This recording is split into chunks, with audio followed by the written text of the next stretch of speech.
Police स्टेशनच्या अंतर्गत खालुमरे म्हणून गाव आहे, त्या ठिकाणचे हे दोघेही मयत आणि जे आरोपी आहेत ते सर्व त्या ठिकाणचे रहिवासी आहेत। जो मृत पावलेले व्यक्ती आहेत गणेश तुळवे, त्यांचा दिनांक 1 जुलै 2024ला सायंकाळी आरोपीने खून केला होता, तो त्याचे वार करून।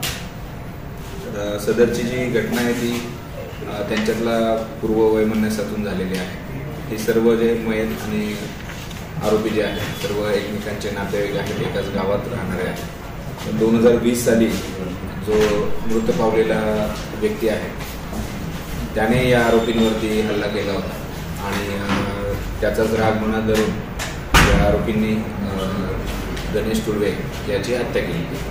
पुण्यामध्ये एकूण 7 आरोपी आतापर्यंत आपण एफ-आय-आरमध्ये 2 आरोपींच्या नावं नमूद होते, एक नाव होतं आणि एक अनोळखी।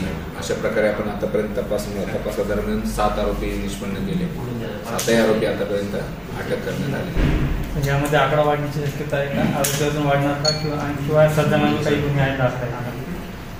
यापैकी 3 आरोपींवरती यापूर्वीचे गुन्हे दाखल आहेत, ज्याच्यामध्ये मारामारी आणि शस्त्र बाळगण्यासंदर्भात गुन्हे आहेत।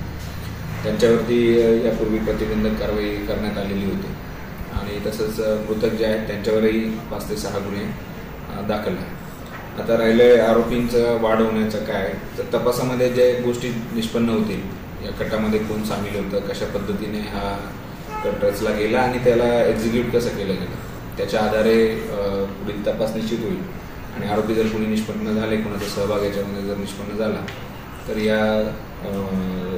याच्यामध्ये आरोपीची वाढ होऊ शकते। असा काय पूर्वीचा वाद होता की हे टोकाचे पाऊल त्या आरोपींनी घेतले, जमिनीचा वाद होता का?